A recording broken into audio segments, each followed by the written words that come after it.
The Game Jam. An excellent opportunity to flex your game design muscle. Take a theme, take a team, and make a game before time runs out. It's a competition where you win simply if you make something, no matter if it's not fun, pretty, or even playable. I've been following a game developer named Jampley, who's been making a cool indie game called Gravity Storm, and recently he hosted a game jam on itch.io for all his game developer buddies to make something cool. I found a team, we brainstormed ideas, and we jumped up a puzzle game like none you have ever seen before. Looking back, I want to talk about our trials, our struggles, and our successes. But first, I'd like to invite you, yes you, to participate in this very video. You see, I, the Great Gatsby, am a humble indie dev who has dreams of making something great one day, and I can't do it without your support. If you'd like to support more videos like this, leave a like, a subscribe, and maybe even leave a comment telling me your greatest dream. I even promise to respond if I have time. And if you're interested in what I'm currently working on, I'll link my itch.io and my Steam page in the description. I'm currently working on a game called Karim and the 60 Thieves, and I've been working hard and hope to deliver an experience you'll enjoy. Feel free to wishlist it now on Steam. But back to the Game Jam. As I said before, a Game Jam is an event where you try to make a game in a short time, generally based around a certain theme. Making a video game is a lot harder if you don't know what you're doing, and if you don't really have a way to limit yourself. Many games can turn into a massive project that spans a lot of years, and oftentimes loses focus of its intended market.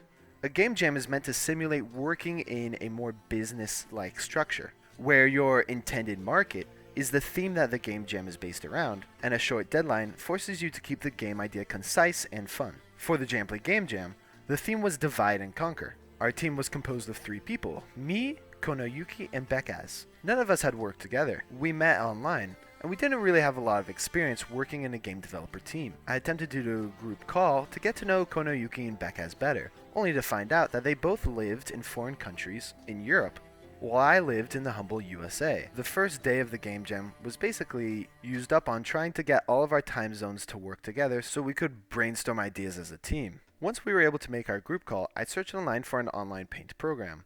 You can use several websites that allow you and other people online to collaborate on a drawing. It's basically like an online whiteboard, and I like using it in game dev teams to show off ideas and concepts to my fellow devs.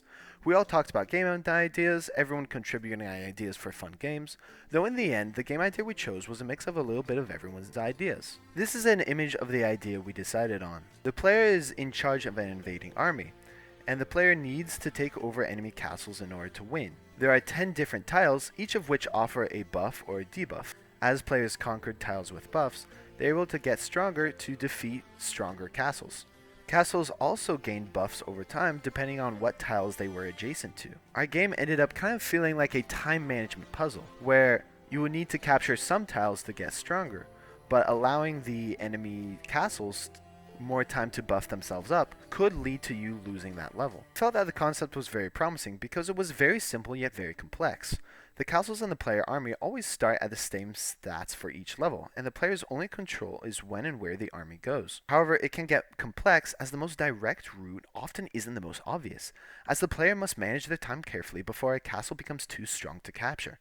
This also meant that we could create a lot of different levels. Levels could have completely different solutions or completely different concepts just based on how the level was laid out. We split the tasks as evenly as possible and got to work, with the plan being that over the 6 days the game jam was live, 3 would go into developing the player army, the castles, and the various buff tiles and debuff tiles, while 2 would go into developing fun puzzles, and the last day would be the day we built the game page on itch and launched the game. The week went well, all things considered.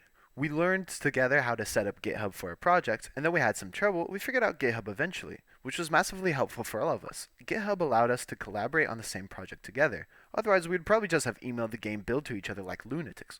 I was mostly in charge of the art and some of the aesthetic stuff. For example, adding an FX layer to make the water look like water, and adding cows to the fields that actually moved around. Several people commented on those cows saying that it was a nice touch. Remember, it's never a waste to add a little visual flair.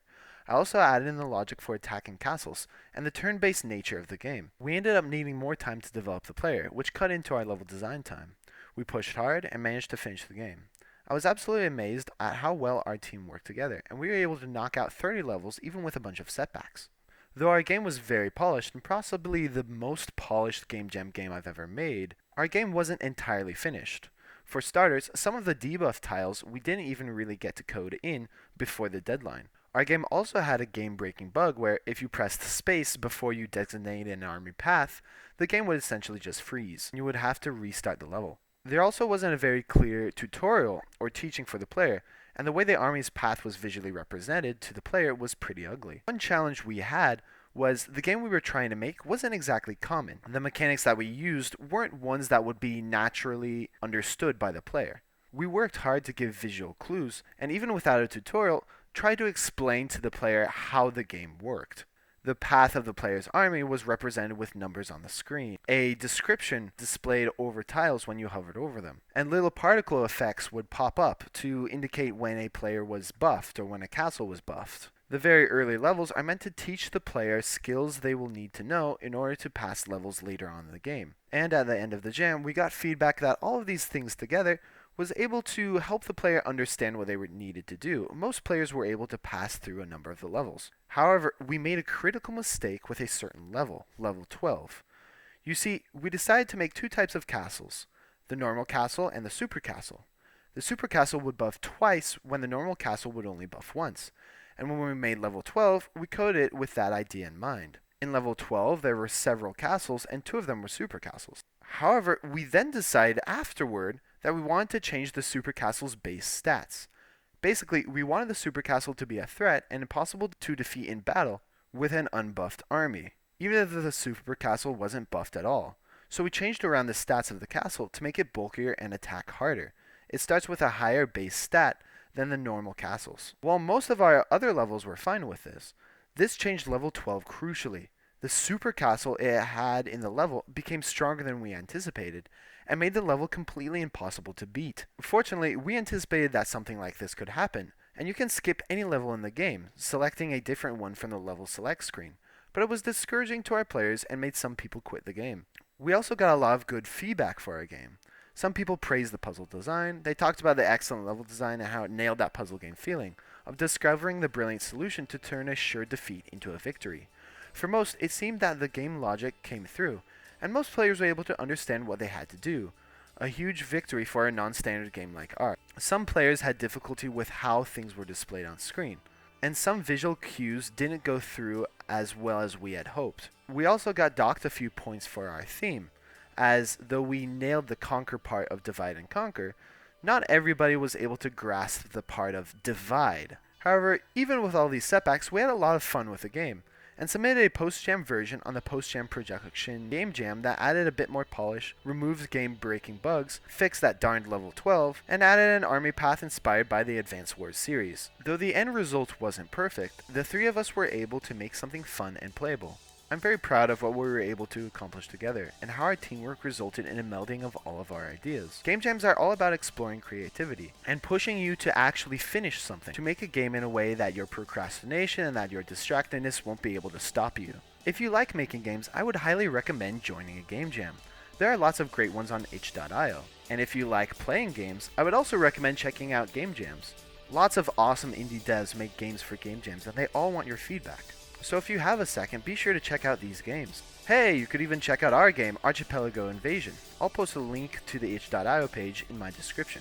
While you're down there, check out the links to Jamply's game, Gravity Storm, which you can wishlist on Steam now, as well as my game, which you can also wishlist on Steam, Karim and the 60 Thieves. On all three of these games, we're working hard to deliver an experience that's fun and interesting for you. So be sure to check out the trailer, see if you're interested in it, and if you are, wishlist the game to show your support. And if you'd like to see more content like this, leave a like and subscribe to my channel. Thank you so much for watching, and have a lovely day, old sport.